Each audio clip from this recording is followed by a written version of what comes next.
Hoje nós vamos falar da Vibra, uma das ações aposta de Barsi. Vamos entender o porquê que as ações estão caindo forte hoje. Elas vinham até de uma certa alta nas últimas semanas. Vamos entender tudo o que está acontecendo com ela, entender o case da Vibra também e falar dos dividendos e preço teto para a empresa. Bem-vindo ao canal Top Ações. Like no vídeo e também considere se inscrever no canal ativando o sino, para aí você não perder os novos vídeos que eu vou fazendo, tá? Então, começando aqui falando do porquê que ela está em queda, né? Hoje as ações estão em queda, após a Petrobras negar comprar fatia da Vibra.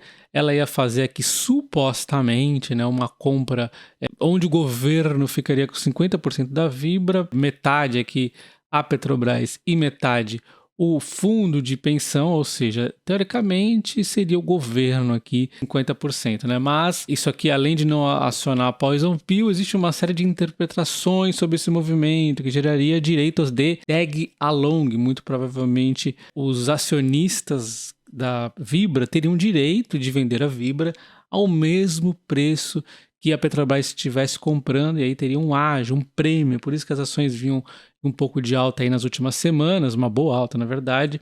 Embora a Vibra no último ano esteja em queda de 13,2%, a alta recente foi significativa. Desde o fundo que ela bateu, ela já chegou a subir até o momento 35 e poucos por cento, e ela tinha chegado a subir aqui, fechando aí com uma alta em um determinado dia de 41,5%. Então a alta foi boa, deu uma realizadinha agora, mas ainda assim mantém uma certa alta. O consenso do mercado aponta para um preço justo com upside de cerca de 43%, enquanto, como exemplo aqui eu pus a BTG também, que tem até um preço-alvo ainda maior, com uma margem de alta de 70%. A gente já vai falar mais sobre esses preços justos aqui e também o preço teto e os dividendos depois, durante o vídeo. Então, antes da gente falar do case da Vibra, vamos falar um pouquinho aqui do resultado dela rapidamente, onde a gente vê o volume de vendas subindo 3,7% em relação ao trimestre anterior e caindo um pouco em relação ao quarto trimestre, mas olhando o trimestre a trimestre, que é o mais correto, teve um aumento de volume, a receita aumentou 1,8%, então tudo está aqui ok, né? Mas quando a gente olha o lucro bruto ajustado, teve uma queda de 34,3%, e aí isso aí chega até o EBITDA ajustado. E mesmo com o resultado financeiro ainda melhorando, né, teve um prejuízo menor no resultado financeiro, que é o custo de endividamento das empresas e tudo mais, ainda assim o lucro líquido teve essa queda de 75%. Então o fator chave aqui é tentar entender o que aconteceu aqui no lucro líquido, né? Por que a receita estava ok, e aí o lucro líquido tem esse impacto tão grande, e aí não é pontos que a gente possa chamar como não recorrente, mas teve sim uma redução diante aí da marca, vamos chamar da questão do estoque, né, da marcação de preço. Também teve o hedge que compensou um pouco, mas ainda assim, o que aconteceu? Eu acho que vai ficar mais claro eu mostrar para vocês nesse slide aqui, onde a gente vê o volume no ano aumentando 0,2%, que é bem ok, e no trimestre a trimestre aumentando 3,7%. Houve uma recuperação, a despesa aumentando 8%, que está bem em linha aqui com a inflação e tudo mais, só que a margem a gente vê esse decréscimo de 39%, e aí a gente tem que fazer então a limpeza, que não dá para chamar de não recorrente, é por isso que a empresa não faz isso, mas algo a se considerar. Nós tivemos aqui o efeito estoque devido ao carrego que ela fez de importações maiores em dezembro, e aí isso aqui teve uma série de oscilações. A gente sabe essa questão do imposto, tem uma série de confusão que aconteceu ao longo do tempo, nesses últimos trimestres aí com a empresa, com o setor, né? E fazendo essa limpeza, a gente teria aqui um lucro de 141, que está em linha com o histórico da empresa, fazendo esse efeito aqui, estoque ajustado, e também a questão do hedge que ela fez. É aquilo que eu disse, né? Não é que seja um não recorrente, mas é algo para a gente entender que não teve uma piora no resultado trimestral dela, apenas é algo que eventualmente possa acontecer. Foi a estratégia dela, acabou aqui tendo esse impacto, depois vai melhorando aí. Então não é algo para ficar preocupado. Então a gente já entendeu que o resultado da Vibra foi ok e tende, inclusive, na minha opinião, a melhorar durante este ano. É isso que eu vou usar na previsão do preço teto e dividendos, inclusive, tá? E a gente entende, então, o que faz a Vibra. No negócio core dela, ela deixa bem claro que é aqui a questão de distribuição de combustíveis, o etanol e a parte de lojas de conveniência, né? Seria similar aqui a parte de marketing e serviços da Raízen, só que é diferente, né? A Raízen ela tem a parte de etanol um pouco diferente, não é aqui, é muito mais importante o etanol para a Raízen, né? Inclusive, quando a gente olha aqui a Vibra, o mais importante dessas três aqui acaba sendo exatamente a distribuição de combustível, ela tem B2B, B2C e tudo mais, aí B2BC. Então, o importante da Vibra é você entender o case que não é igual ao da Raízen, tá? De qualquer forma, ela tem aqui evoluindo um pouco na parte do etanol, com essa joint venture que ela fez com a Copersucar, que é líder aqui na comercialização de etanol com cadeia produtiva e robusta. Ela quer ser uma das líderes aí de comercialização. Tem a parte das lojas Vem, que inclusive teve aquele ruim lá na Americanas, que teve de fazer as parcerias, mas de qualquer forma a loja de conveniência ela tem aqui bastante para crescer. E temos os novos vetores de crescimento, que é a comercialização de energia, o biogás e também a parte aí de eletropostos, né, com a parceria aqui com a Esvolt. Então, para ficar mais claro, está aqui o fortalecimento do portfólio atual, que é um dos focos dela. Olha só, nós temos distribuição de combustíveis como o mais importante, seguido de lubrificantes, tem aviação que também é importante, tem a conveniência, e essas aqui é muito similar ao marketing de serviços da Raízen.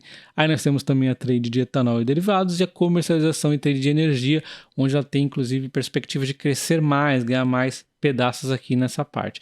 E tem os novos vetores de crescimento, que é a oferta on-grid e off-grid de gás e biometano. Temos aqui a parte da autoprodução em energia, geração distribuída, soluções para carregamentos, programa de relacionamento, conveniência ampliada.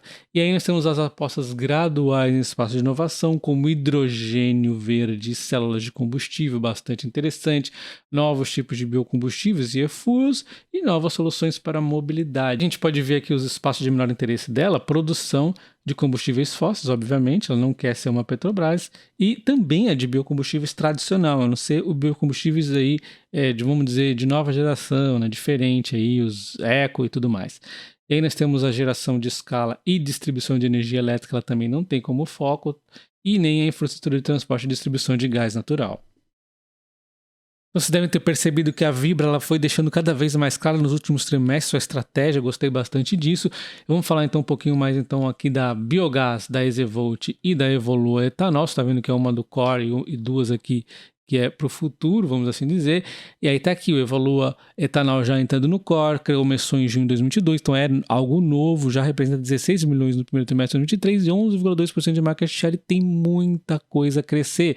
E aí nós entramos naquelas novas linhas, que é o biogás, 2 novas plantas, muita coisa a ser entregue, só que vai dar bastante resultado no longo prazo. O biogás, bastante promissor no Brasil. E nós temos a Ezevolt, que é a parte da eletromobilidade, né, e tudo mais, vai aí aos poucos também crescendo bastante. Aí quando a gente entra aqui na Comerc Energia, e aí ela fala que o racional estratégico da Comerc, que é exatamente fortalecer a sua posição no mercado de energia, comercializar bastante, ela tem aqui uma perspectiva de grande crescimento, né? As empresas estão muito focadas nessa transição energética e essa comercialização de energia. A geração centralizada, a gente vê o quanto ela pode crescer, ó, de 515 para 1.041, a eólica tem algum crescimento ainda também, está aqui o pipeline de energia, um crescimento ainda modesto nesse momento, até maio de 2023, e olha depois o salto que ela vai dar até o fim do ano. Então muita coisa vai ser entregue agora, neste ano. Para 2024 ainda mais um pouco de crescimento. Então aqui a gente já vai ver mais resultado na geração de energia.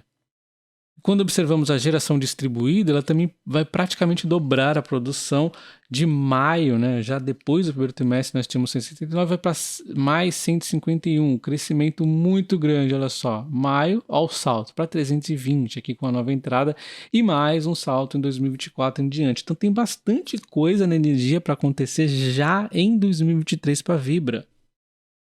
Então, acho que eu consegui resumir bem o case da Vibra, né? E aí a gente vê as cotações caindo, porque os lucros também vêm caindo, e aí o mercado começa não só a precificar uma melhora no lucro que deve estar acontecendo já em 2023, 2024, mas também um pouco de questão aí de ruídos, de possível tag along e tudo mais. Então, tem um pouco de ruído nesse momento que pode, de repente, levar uma certa correção aí no curto prazo. E sem a menor pretensão de querer acertar o preço da Vibra, a gente está vendo essa queda, de repente pode dar uma beliscada nos 15,80, depois aqui nos aproximadamente 15, depois aqui aos 3,90. Eu acho que já é mais difícil cair abaixo disso. Mas enfim, ela pode dar uma repicadinha um pouquinho para baixo antes de voltar a subir, né, de repente aí, porque os resultados em algum momento vão começar a melhorar, mas não tem, repito, nenhuma pretensão de acertar para onde vai as cotações de curto prazo. Lembrando que esse vídeo não é recomendação de compra também, né?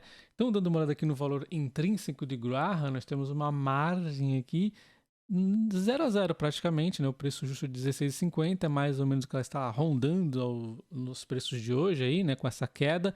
E o PL dela a gente sabe que deve melhorar, então ela não está cara aqui pelo valor intrínseco de Graham, já que o PL deve melhorar. O PVP, a gente dá uma olhada aqui no histórico, está aqui abaixo da média de 2,06, mostrando um indicativo que a empresa está barata. O dividend yield dela está em torno de 4,40, o preço teto dela é 26,02 do histórico, né, dando uma margem de 57%, mas eu acho que o dividendo deste ano deve ser menor, deve ir aumentando aos poucos, tem que ter um pouquinho de paciência.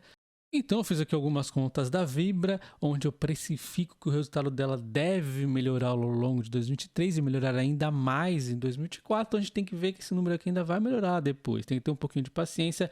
Lucro por ação de 1,40 é o que eu espero, dando um payout de 40%, que seria o mínimo que a empresa provavelmente estaria pagando. Ela já andou comentando algo mais ou menos nessa linha, daria um dividend yield de 3,4, um preço teto de 9,33, que dá uma margem de decréscimo aqui de cotação. Lembrando que tem que ter um crescimento aqui, a gente vai ter um crescimento, então não é bem adequado lá para estar dessa forma.